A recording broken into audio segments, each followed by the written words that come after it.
Hello and welcome back, and that's right, it's time to review this, the Synology DS723 Plus. It's the latest Diskstation release from the brand in their 2023 series of devices. I think it's around about the 4th, maybe the 5th release to feature that new CPU there, the AMD R1600 and Ryzen processor there, and inside it being a dual-core higher clock speed than the one before it, but lacking the integrated graphics or the quad-core architecture of the DS720 before. And a lot of users who have been finding out about this device since it was inadvertently kind of published slightly online and picked up by a Reddit user way back in October, a lot of users have had reservations about this being a suitable successor to the DS720 Plus. The unit is replacing that arrived way back in summer 2020, so it's been 2.5 years since that device first rolled out. Now, the whole purpose of this review today is obviously first to tell you first and foremost, if you're new to NAS, whether this thing deserves your data, but also we are going to of course be comparing it quite a lot against that 2020 generation, because there are a lot of users out there that have been watching Synology, keeping their beady little eye on the behaviour of the brand and wondering, are they getting a little bit too business and leaving a home and prosumer behind? So we are going to be looking at that quite a lot in this review today. But if you are thinking of getting hold of one of these for yourself, this 2-bay NAS is knocking around very early pricing, by the way, so at the time of recording, pricing is rather erratic online. You're probably looking at about $399, about £385, £390, and again €399. And again, this doesn't factor in your local tax, doesn't factor in delivery and the local profit margin of your e-dealer. But nonetheless, that price is going to be subject to change, no doubt, very, very soon, largely because it's just arrived on the market and everyone's kind of as close to the RRP as nuts. So do bear that in mind. Next thing to bear in mind with this cheeky little 2-bay is, even though it's arrived on the scene, Synology has a bunch of other 2-bays. It's got the DS22720, it's got Value series. We even talked about a brand new Value NAS coming out, hopefully, if not by the end of the month in the majority of the world, then very, very soon, the DS223. So this isn't the only 2-bay from Synology, but it is the prosumer choice 2-bay from them, and it indeed has certain factors in its hardware that I would argue you cannot get elsewhere. But that's enough of that. Let's have a little look at what we're getting. So, retail box there, pretty boring, standard stuff, but I would argue this is where you first see the early little details about the branding of this company, because although they are flogging it's an e-shop purchase, it's quite techy, and in most cases they can get away with a standard boring brown box design, and they have gone for a brown box with a big old sticker on the front giving you information about it.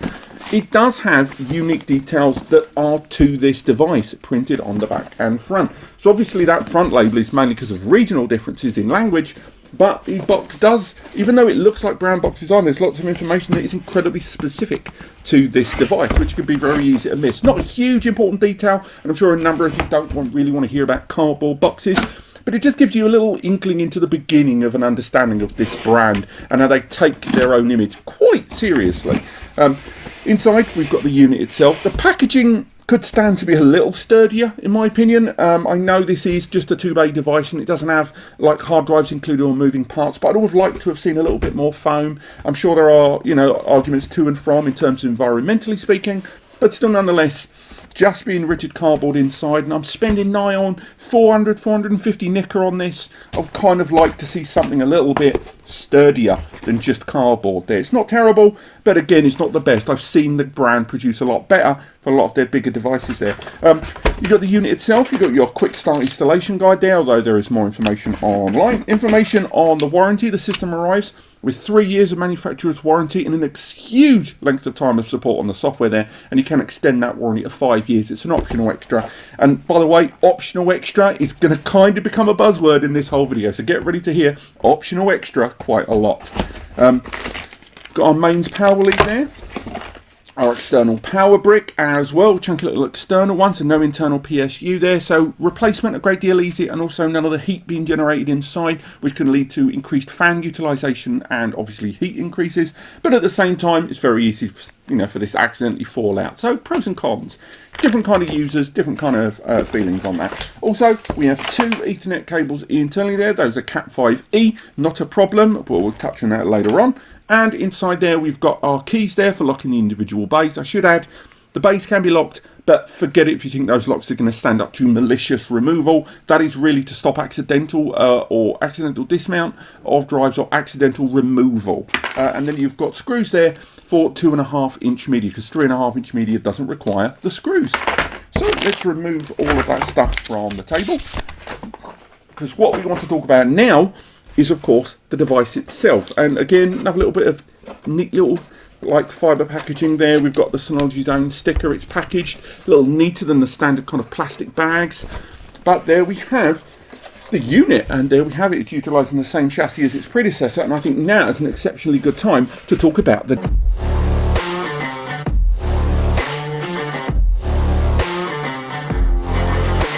Now, considering the capabilities of this device, it is fantastically small. It is probably smaller than most of the toasters in your home, in fact. Again, the full measurements are available online, but again, this is pretty much it. Apart from that external PSU, all the storage media inside, it's a very small chassis there. It is plastic all the way around with a metal internal chassis, and I will say that plastic design there does make sure that the noise level of this device when it's in operation will be smaller. If you use bigger, more industrious drives, 10, 12 TB and above, or Pro or Ent series drives, then you're going to hear those drives. It's almost unavoidable. You can use certain unofficial buffers on the drives there to wrap around them, little pads that can lower the noise a little bit, and indeed the fan on the rear is pretty low noise, but it's not the lowest noise, and you can get quieter fans, and I will be doing an installation video on that soon. But overall, I still absolutely love the chassis design of this device. You've got the ventilated panels there on the side, again, branded all the way through and through. Once again, tick. On top of that, on the base of that, we've got a ton of ventilation, not only ventilation for the main board there inside, but also for the two individual M2 NVMe ports, something we'll talk about later on.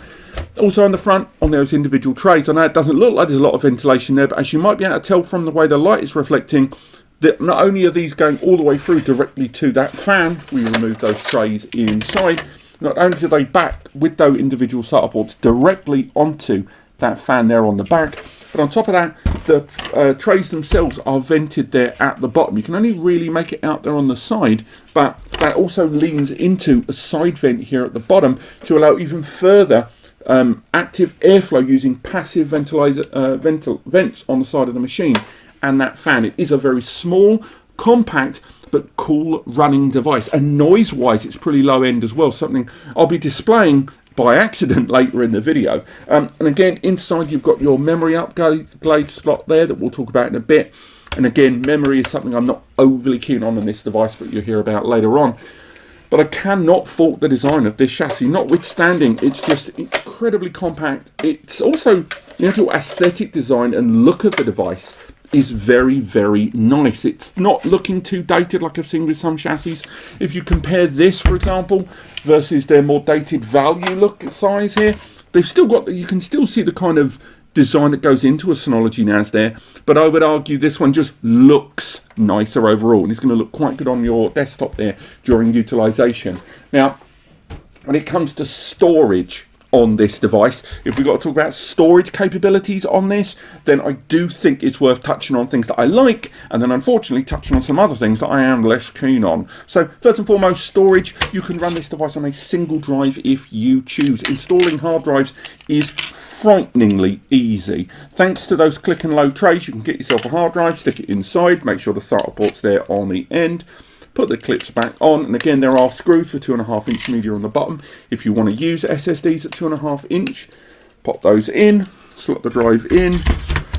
That's it, you're good to go. You can run this device on a single drive, but of course the real benefit is if you're going to use multiple drives in a RAID configuration. That's right, if you're going to be using multiple drives, you can take advantage of RAID 0, which will combine those storage drives into one giant higher performing storage pool, as multiple drives are being read and written to. Use a RAID 1 if you want to take advantage of mirroring, where two drives, everything's being read and written to the same drives. If one drive dies, you still got your data, or thanks to this device being Synology in the Plus series, it also has support of Synology's own hybrid RAID system there. So again, inside, straight in there, we've got our drives, we've got the whole thing set up, good to go. And right there with those two drives, if we take advantage of Synology Hybrid RAID, not only has it got all the benefits you can see of a standard RAID 1 there with a mirrored drive, but on top of that, if you do use the expansion on this device, because it does have the expansion port there on eSATA that supports the DX517, you can, if you choose to, run this device with an additional 5 more bays of storage there and use that SHR to expand all those extra drives into your RAID storage array. That sounds good, right? Well, it's worth bearing in mind that that expansion is a JBOD. It's connected via eSATA, so 600 megabytes per second portal there between the expansion and the device. Also, it being JBOD means the RAID has to be handled by the machine, which can often use a little bit more resources in order to maintain the RAID across the 2-bay and the larger 5-bay. Another thing to bear in mind when you're utilizing SHR, as good as SHR is in terms of flexibility versus traditional RAID, it doesn't have the same performance as normal RAID. So if you're going to go for an SHR, just know that your performance is going to ebb ever so slightly lower there. But of course, storage isn't limited to those main bays, right? Of course not, because we've got to talk about these puppies at the bottom. We've got to talk about the M2 NVMe slots this device has on its base. This device supports M2 NVMe SSDs, which again, installation frighteningly easy. Just slot the drive in there, pull the clip, it's inside there. It's that straightforward to install M2 NVMe's. And the DS723 Plus is now the second Synology NAS to support M2 NVMe storage pools. That's right, this 2-bay NAS is actually technically a 4-bay NAS. It allows you to install M2 NVMe's to be used as caching, so read and write caching.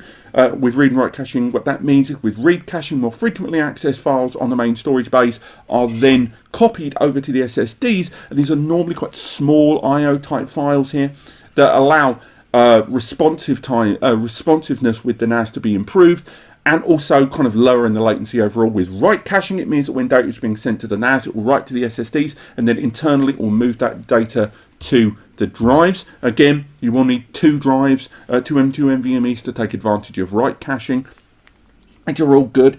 But thanks to its support of M2 NVMe's being used as storage pools, what that means is you can run those 2 much faster SSDs as main storage areas there, which allow you to run things like VMs from them, more high-profile databases, run applications from them by making sure the apps install on that storage area, that volume that's mounted on the storage pool of M2 NVMe's. It's all great stuff.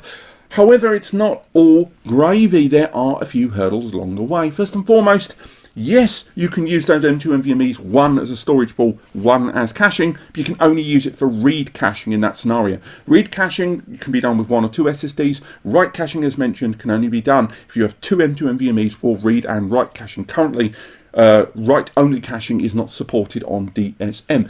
Another thing to bear in mind, those M2 NVMe ports can only be used for storage pools with Synology SSDs at this time. If you use non-Synology SSDs inside those bays, you can use them for caching still. We're talking your Seagate Iron Wolves, we're talking your WD Reds, but unfortunately, if you try to use them as storage pools, the system won't let you because they're not verified. Only Synology's own M2 NVMe's, the SNV3400 and SNV3410, are supportive of that feature, which is good and bad. First and foremost, while I remove the power from a laptop making a lot of noise there, the first downfall of that is that as good as that performance is, in terms of read, I think it's 3000, and the newer generation of those drives does actually have better performing write, you're not going to get that performance. Because although those SSDs are fast, although arguably not as fast as Seagate Iron Wolf or WD Red, inside here, when we did our testing of the DS923s, a NAS we'll touch on later in the video, we found that by logging in via SSH on PuTTY, in other words, command line, we were able to see that although those bays are PCIe Gen 3x4, they've been capped at 3x1. Now, we still don't have an official answer on why this is. I've contacted a few people that I'm still waiting to get an official feedback on that, but also some very close Synology-based personnel and team members have highlighted one of the predominant reasons is temperature, and it's the idea that this chassis was designed for those to be used in caching and all of the ventilation and kind of all of the heat sinks in the placement, all of that. And these bays on the bottom they being used for storage pools will increase their heat, and therefore in order to make sure they don't overheat and don't cause any kind of throttling or detrimental performance within the system, they've capped them at 3x1. Now again, that is a big old TBC. That's not the official line, it's the one I'm hearing the most. Hopefully I'll have an official line soon. But the other thing I will highlight there is Synology don't include heat sinks for those bays, even though there is a bit of room there for a standard class $10 heatsink to be installed inside there. I haven't got one immediately to hand. So the M2 NVMe being utilised as storage pools is good news on this, turning this 2-bay into a 4-bay. But the way this has been deployed out with that compatibility limitation and that PCIe 3x1 throttling, short-term or long-term, we don't know, does undermine the feature ever so slightly for me.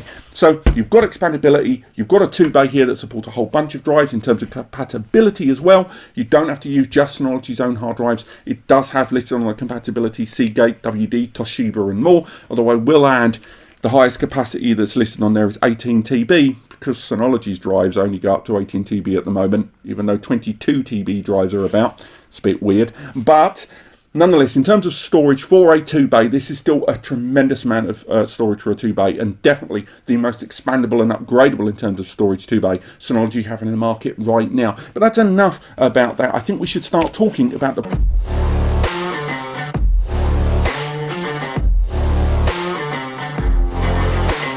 This is another area where I genuinely have mixed feelings about the device, because for the most part, as a base level user, I would really like what I'm seeing here, but it's when you step into that prosumer territory and those words optional, extra, where things can get a little bit niggly. So you've got that rear mounted fan, again, automatic, manual, set it how you want, don't turn it off, that's only going to be bad for the system.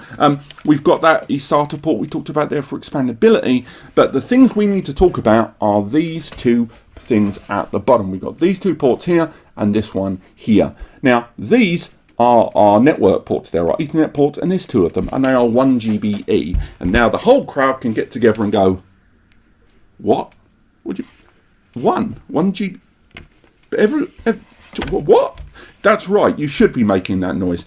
It's 2023. Why is there 1 GBE ports on this device and not 2.5 GBE, or even greater than that? Everyone's rolling out 2.5 GBE right now at the same cost as 1 GB. And I know there are people in the comments that will say 2.5 GBE is still tremendously niche compared to 1 GBE. People are going to 10 GBE, not a lot of people, it's a fad, etc, etc. You can say all of that to me. However, 2.5 GBE is out there on network switches, on ISP routers and prosumer routers. Adapters are available for 20 to 25 NIC max for USB to 2.5 GBE dongles that you can put on your PC or Mac system. We're seeing 5 GBE adapters there, and given that each of the drives inside this can crank out 180 to 260 to 70 megs each, that bottleneck is unacceptable to me, given that most people are rolling out 2.5 gigabit Ethernet at the same price as 1 GBE. Now, on the plus side, we've got these two ports, again, supporting lag. You can put them together or multi-channel. But on top of that, you've got this slot here. That slot at the bottom is our network upgrade port. For those of you that have followed my DS923 video, 1522 video, RS2 422 video, you'll know this port is something quite nice, and it is the ability to upgrade your network ports. Not a new concept in the world of network attached storage. Let's be realistic, network upgrades on PCIe have existed since the day of the dawn, but not like this. It is an easy management slot there, connected via PCIe Gen 3 x 2, so 2000 megabytes per second bandwidth to play with there, and it supports this, the E10G T1 Mini. A nice, easy, slottable upgrade here that is by far one of the easiest 10 GBE upgrades I've ever done. There you go, we're done. The drivers are inside, you don't need additional drivers, it's slot straight in. You will need to power down the device because we are still talking about a MOBO based upgrade, but at the same time, as an upgrade towards 10 GBE, this is by far the most convenient I've ever installed. I don't have to remove the external chassis, I don't have to dick around changing PCIe slots, it's just straight in there, bosh, done. Again, exactly what I would expect from Synology there, to give me the option to go up to 10 GBE. But of course, optional upgrade. This is an optional upgrade, you have to spend a bit more bunts in order to have that.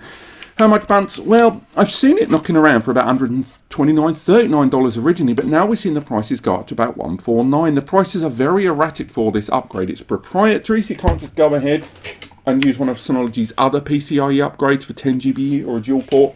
Also, it's only available in copper, so again, 10G base T, there's no fibre option at SFP, which is, I'm surprised, given their arguable slant towards business, that there isn't a fibre option on this. I think as a 2-bay, there is also the argument, can a 2-bay NAS saturate a 10GBE connection? Of course, yes, because we've got the two M2 NVMe ports on this, but also you can attach expansions there. So with two kinds of media, three kinds technically if you include the two types of SAR, three kinds of media supported in this device and the ability to make multiple pulls, this system can more than adequately saturate that 10GB in a number of ways.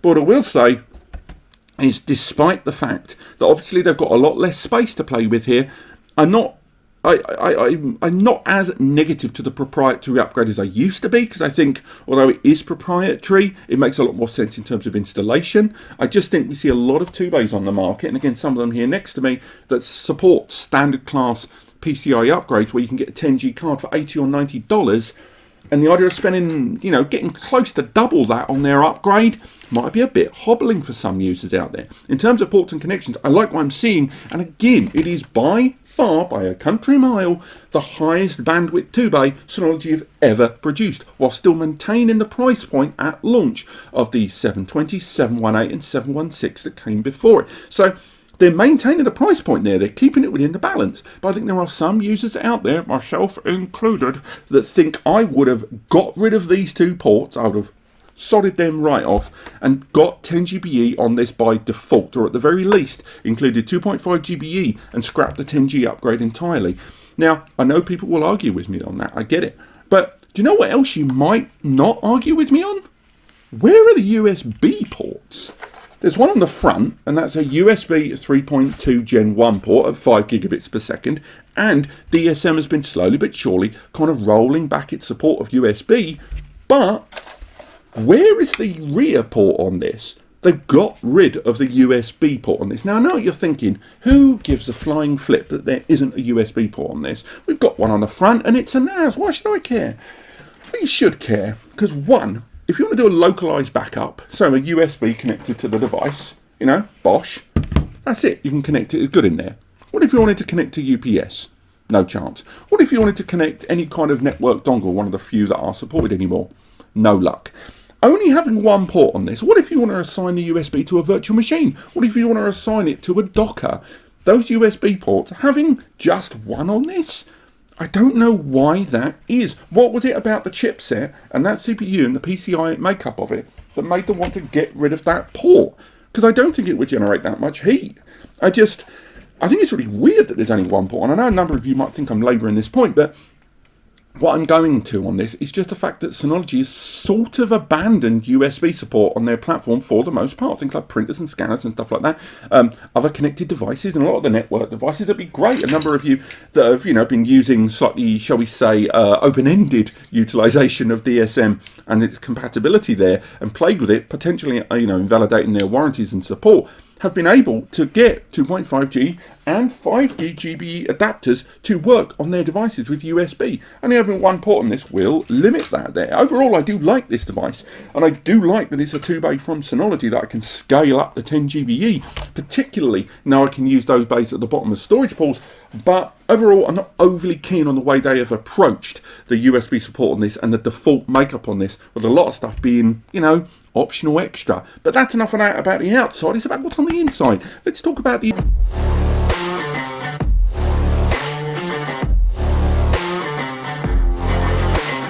And of course, we've got to talk about it, that CPU. Inside that, as mentioned, is the AMD R1600 embedded Ryzen processor. They're a dual-core 2.6 GHz processor that can be burst up to 3.1 GHz. It's an x86 64-bit processor. And a number of you have immediately gone, where's my integrated graphics? Get out, get out, get out. Which, frankly, a little bit aggressive. But I see your point. This has come from a series of devices that have come before it in the 2-bay and indeed the 4-bay behind it that all arrive with Intel Celeron or even Pentium processors once. Having integrated graphics unavailable on this dual-core processor, although it is 4-thread, bear that in mind, is a real punch to the gut to a lot of users out there, because if you are going to be doing, let's face it, the most common requested thing when it comes to integrated graphics on a NAS, if you're running multimedia, high-end 4K, 1080p, particularly dense bitrate, and you need server-side conversions, server-side transcoding, because the devices you're sending to don't support HEVC, they don't support particular file codecs, they don't support particular playback methods, or you're using devices like mobile phones that don't need to be playing Avatar 2 in 4K and you need it scaled down, but you don't have the hardware on your client or the option on your client device to actually perform that reshaping, and you need the NAS to do it itself on the server side, this will struggle. We've done Plex media server testing in the 923 and the 1522 with the same architecture, and it hit rock bottom. It's unavoidable because that CPU, when it comes to complex or rather more challenging graphical manipulation, is just not going to do the job. It has raw power under the bonnet there. Now, I mentioned raw power because that means in terms of traditional throughput, this will outpace an Intel. When we did 10GBE testing on some of their competitor devices, some of which have arrived with Intel, some of which have arrived with the AMD embedded processor series, and we did like-for-like comparisons with the same drives, the AMD processor was a higher performer there in terms of traditional throughput. And indeed, if you're using non-graphical processes in like-for-like scenarios where you're running single-core scenarios, the AMD wins out overall. So I can see the reasoning behind them going for it. But there's no avoiding that the lack of integrated graphics is going to rub a lot of people up the wrong way. The fact that the power utilization is higher on a 24/7 machine, and it's a dual-core 4-thread rather than a 4-core processor there. So again, it's really going to come down to the utilization that you're going to be using. When it comes to DSM's own software that we'll talk about in a bit, it runs great for the majority of those. Just anything to do with particularly complex graphical processes, and again, anything to do with encoding or reshaping, you're going to be in trouble. But we've run Surveillance Station with multiple cameras in this hardware environment. We've run VMs with virtual CPUs thanks to those 4 cores, and they've run well. So I have already said everything I need to say in previous videos about the Intel Celeron versus AMD embedded Ryzen debate there, but there are arguments on both sides, and you might want to get clued up on that before going for this NAS device. Hopefully I've linked to a lot of those resources and videos and articles in the description. The other thing we need to talk about is the memory in this device. So let's remove those drives from earlier, because I got good news and I got bad news. So let's start with the good news. Let's stay positive, shall we? That memory inside there, as you can see just inside, is ECC, error correcting code or error code correction. That is memory that as data is being written to the NAS, and this is particularly beneficial for those that are looking at archival storage, warm storage, cold storage, that sort of thing, where your data is going to sit for a long time unmonitored. What ECC memory does is as data is passing through the memory, as the system is sort of handing it around, there's an extra bit on the memory module that as the data comes in, it creates a blueprint there, a little like parity data, a little checksum there, and as the data passes through the memory, on the other end, as it leaves the memory to go to the system, it compares a blueprint of the data that's about to be sent to the system storage and the blueprint at the beginning. If there's any inconsistencies, it repairs it. So again, this avoids things like bit rot or inconsistency in your data that years and years and years later when you access it, particularly in compressed data, by the way, if you're running archives where you've zipped stuff up, that is where even small inconsistencies, once you try to extract the data, become immeasurably bad. And the fact that this is a 2-bay NAS that's arriving with 10GB in ECC memory, yes, that's super business, but it's also insane from a brand like Synology, who generally prioritize their software over hardware. That's some great base level hardware for a 2-bay NAS, logically. However, it ain't all good news. First and foremost, it arrives with 2 gig of memory. What? 23? What? Yeah, 2 gig of memory, which is not a lot, particularly when that 4-bay that I talked about has got 4 gig of memory there. 2 gig of memory on the base level of this is going to limit your scope quite substantially there. Yes, it's ECC, but you're already going to lose maybe 200 to 400 to 500 meg of data for running DSM. Yes, it has intelligent scaling caching there, where it will scale itself in and out and put certain apps into hibernation intelligently in the background. But very early doors, you're going to have to go for the, say it with me, boys and girls, optional extra of upgrading that memory. However, when it comes to upgrading that memory, you got to go Synology. As far as Synology are concerned, if you use other memory from Crucial, Kingston, Samsung, you name it, inside this device, you aren't going to be getting the full support. If you utilize non-Synology modules inside, which by the way are significantly lower in price, or non-ECC memory, then what will happen is the system will highlight you're using memory that is not on the compatibility list, and therefore it may invalidate the support of the warranty in hardware and software that Synology can give you, because you're utilizing the device outside of a remit which they state it can work, or they have tested, which does rub people up the wrong way. And of course we're going to be doing memory testing. We're going to be looking at sub-Brent memory, we're going to be looking at Kingston, we're going to be looking at Crucial, just like we always do. So don't worry about that. But if you are going to go for Synology memory modules, not only are Synology memory modules already more expensive as it stands, with this device going up to 32 gig of memory, which means if you upgrade it, that 2 gig module, what the hell are you going to do with that? But on top of that, at the moment, and it's something I'm going to talk about more in the coming few weeks, we are seeing massive memory shortages around the world. The components that are being utilised in things like a lot of computer components, the ones we're seeing the most are, of course, continued shortages in NAND used in SSDs, something that has existed for a long time now due to climate conflict, the pandemic, and droughts over in Taiwan, where the majority of semiconductors are still produced. But on top of that, memory modules are another area, along with Thunderbolt 4 components, but memory is seeing scarcity, and lesser output is increasing pricing, which means Synology modules are going to get even more expensive, along with all the other brands too. Now, on top of that, with those memory modules getting more expensive, we're seeing a lot of brands, and you may already have noticed this online, that are producing their NAS devices that may have arrived with either 2 or 4 or 8 gig of memory, and they're releasing them immediately with 8 gig, because it's easier and more cost effective to use the 8 gig modules where they are more available and more cost efficient to produce than the smaller modules.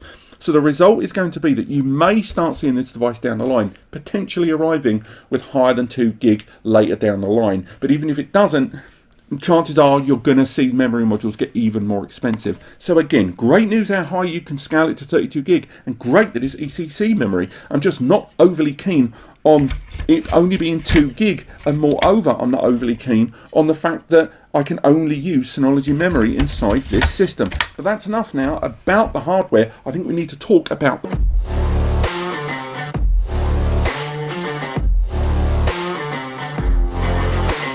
Okay, so when you're logging into the Synology DS723, that's this NAS right next to me here, you can access it via the web browser and a whole bunch of mobile applications and desktop applications too. Now, I will highlight straight away, I have done many reviews of this software. Indeed, I recommend checking out my full DSM 7.1 software review that I released at the end of 2022, which has got an enormous range of chapters covering pretty much everything. It's like an hour and a half long, something crazy like that, along with there being the detailed review along with the hardware and software over on NAS Compares of this device. So I am going to be doing a very quick skim of the software for you, but if you want to know more about the applications and services of this device, then check out that review. It was running on a DS923, so incredibly similar hardware to the NAS we have here. I've utilised the Synology Assistant application to find the NAS on the network, and as you can see, this NAS is actually listed twice. That's because I am running this system on a 10 GBE connection as well. I'm using a Thunderbolt to 10G adapter. I don't know if you saw that on camera,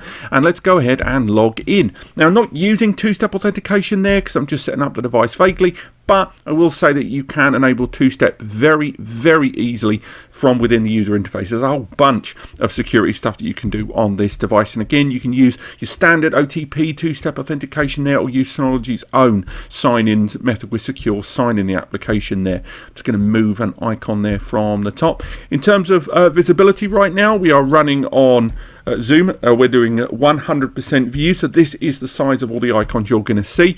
I've installed a bunch of applications there, but really just showing you the navigation of it. There on screen, as you can see, that is the main layout of all the apps there. If you want to find a specific app there, so you wanted to find, for example, photos, you look for the word photo and it's there, but that extends also to finding individual files and folders. So if you use the spyglass there at the top there, you can go ahead and find a file. So say we want to find one of our MKV Plex files, you can go ahead and find any MKV files that may be inside the system, or if we go for photos there, it will find individual apps and services, or you can just go ahead and find something on the lines of music. And then again, if you have music apps, you have music folders, stuff like that, you can use the universal searching tool to go into a greater deal of detail about searching around the system.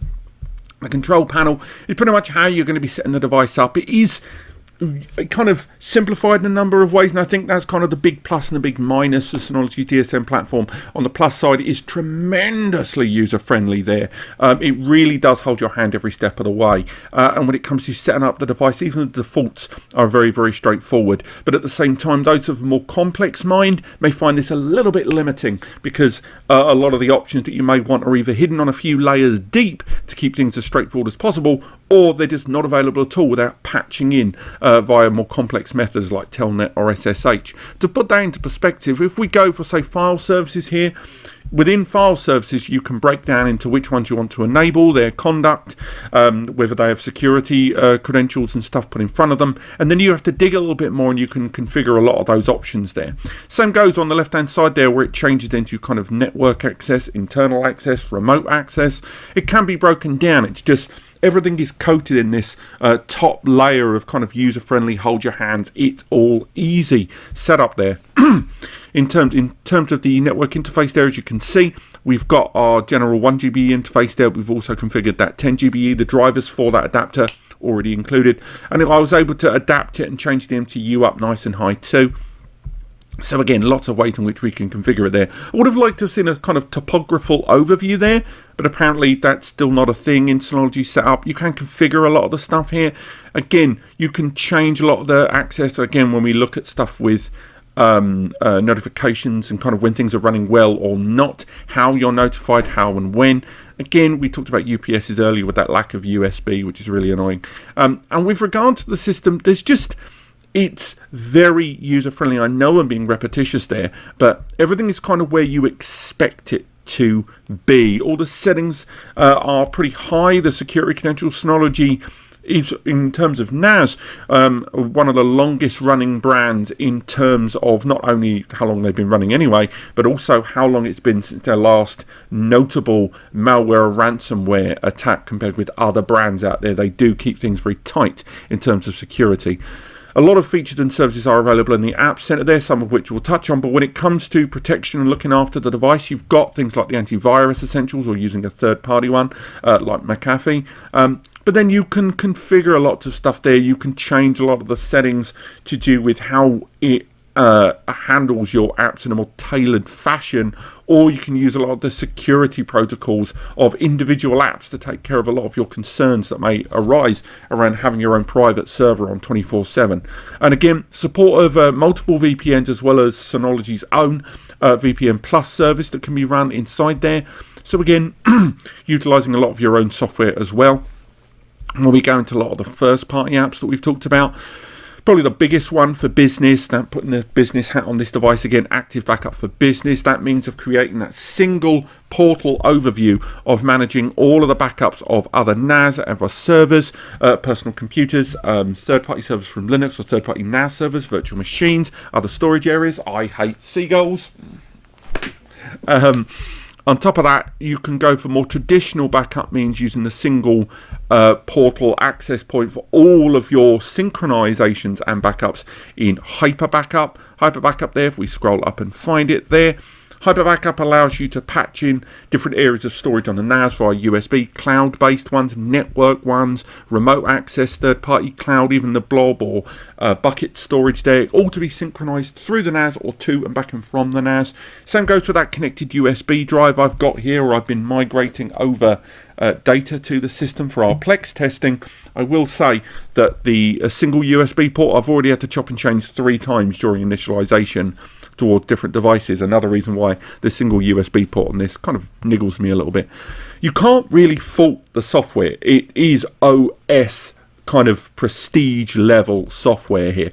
Remember, yes, I'm accessing this on the local area network, but if you're accessing this remotely over the internet, it still has this kind of level of response. Obviously, your internet connection will play a part, but still nonetheless, it's nice to have that level of responsiveness on what is a storage device that is comparable to that of an operating system. Now, one thing I do want to talk about, we've talked about earlier on with hardware, is that memory. Only having 2 gig of memory inside this device, I'm already using quite a decent amount. I'm already running more than half of the memory being utilized. I'll just put that on screen in a way that you can actually see it without my big head in the way. We are utilizing 2 gig of memory on this, half the memory at 1 gig of the 2 gig available memory on this device. Now, at the moment, that is because I am running the VM app. I'm running a bunch of apps here in the background, but I've not set them up fully like I will be doing for a follow-up video. So, you know, that 2 gig of memory is already going to present something of a bottleneck to someone that wants to take advantage of a bulk of the main applications available from Synology. For example, if you're going to use Surveillance Station, great, really, really good tool for setting up IP cameras in your home or business environment. You know, you've got 2 camera licenses included. You can ramp it up to 40 cameras there, although 2 camera licenses does still feel a little stingy there. But still, nonetheless, it is good to have.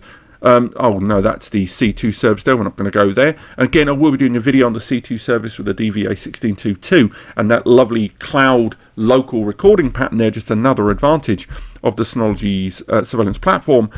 But again, if you've only got 2 gig of memory, I'm using 2 gig of memory here when I'm not really running many apps. Yes, there's a lot of applications here on screen, you're right, but I'm not actually doing a great deal with them. I'm not running an iSCSI Target and LUN here. I've just got the app installed. I'm not running too much in the form of multimedia either. I've got the apps running, but they're not doing any active processes right now. This is with all of these apps in standby, and I've already used up half of my available memory there. Now, again, you'll go into more detail about the abilities of the applications and services in that full review that I told you about, so I'm not going to kind of go into too much detail there, particularly for those that have followed the channel for a while. But one thing I will touch on is that element of storage there, because within this system I have got those 2 Synology hard drives inside. Those are the HAT 5300s there, and let's face it, there's a distance of about a foot between this microphone and that NAS. This is the operational noise here. I'm just going to be silent for a few seconds.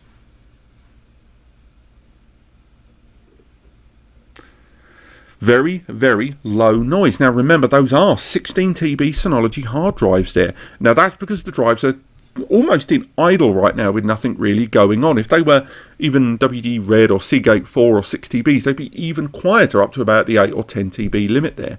But if I do something a little bit more industrious with that drive, for example, if I was to go ahead at the end of this session to go ahead and run a performance benchmark on that drive, utilizing the benchmark tools that are included here, that drive would make a lot more noise, which I will show you in just a moment.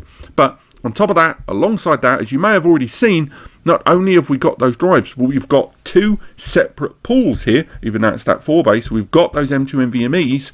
We've got one M2 NVMe being used as a storage pool, and I'm utilizing another M2 NVMe as read-only cache, as discussed earlier, for our primary hard drive storage pool. That's a great way to kind of maximize our storage in such a compact device there. And setting up drives or finding out more information about individual drives is very, very straightforward indeed. And the compatibility listings, you can see if we go into the details here, the system has not lodged any issues with the hard drives or SSDs I'm using, because I'm using Synology's own hardware media. But again, that's not going to be for everyone. Now, I said I'd mention about performance benchmarks there. That's because we're using an industrial hard drive here. To go into the hard drive SSD, bear in mind what I'm about to show you will only affect you really if you are running large capacity hard drives, so do remember that. But it's just for those of you that are looking at a 2-bay that's quite low noise, quite low impact, this is going to be great for that, but only if you use drives at less than 8 to 10 TB, because the minute you use bigger hard drives, you're going to start hearing noises like this. Put the mic.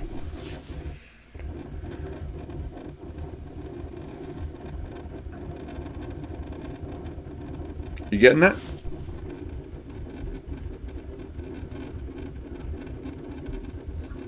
Stop the test there. That test will stop in just a moment. But that's the thing to bear in mind. When the drives are idle, you're going to be fine. And if you're using non-enterprise or non-pro drives under 8 or 10 TB, that's not going to be a problem. But the minute you're hard accessing drives, this 2-bay, there's nothing the Synology can do really about that noise. You can apply certain pads, as mentioned earlier, but it doesn't really do a tremendous amount. Now, as I mentioned, in terms of the software, you do get a large range of apps and tools available to you. Just to go through a few here, just to highlight them very, very quickly, you've got your Active Backup there, which also has versions for Google Workspace and Office 365. Lovely stuff. On top of that, you've got those protection ones we mentioned, along with lots of multimedia apps from Audio Station down the bottom to Video Station, and indeed you've got Synology's own Photos application there, which does AI photo recognition to recognize faces and create much more intelligent share spaces for photographers. But bear in mind that at the moment, thing recognition or basically person recognition is still not accessible in Synology Photos in the way it was in Moments.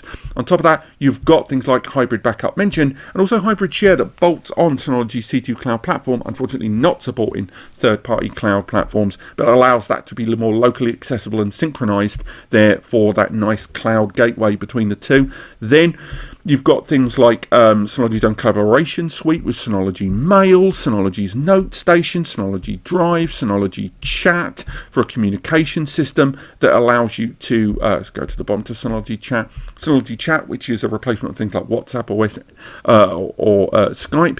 Again, there's mobile apps, there's desktop client apps, all for that single communication environment, exchanging messages, exchanging everything from memes to files, all within the NAS system. Then you've got the virtual machine tool there at the bottom, allowing you to create VMs. You've got the Docker application as well to allow you to install containers via that third-party tool there. You've got a lot to play with here, and a lot of features and services are accessible on day one, along with that surveillance application we talked about. DSM runs great on this, and there isn't a single application for DSM that isn't available on this device. Just do bear in mind about that memory. That 2 gig of memory is going to present something of a bottleneck if you're going to be using more of these applications, particularly at the same time, but not limited to if you install a bunch of them. And of course, there is support of third-party applications too. Synology have been a little bit more strict, I would say, in the recent year or so with regards to the range of applications available from third parties in their App Center. And of course, with the range of applications that are available there, ones that are popular like Plex Media Server, MB, and third-party kind of server background tools and FTP tools are all in there. But again, do bear in mind, these are third-party tools,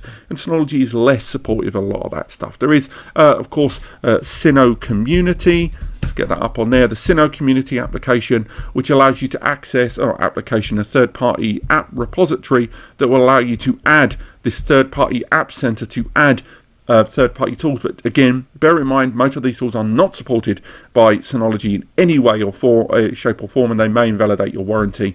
And also, some of them are not DSM-7 supported there. But that's really the software. As you can see, there's a lot you can do, and I'm really skimming over the surface here and strongly recommend you go through that video, which should be linked in the description, to learn more about all of these features, apps, and services that are available on the NAS and how to do them. But for now, I think that's enough about this device, and I think we need to discuss the...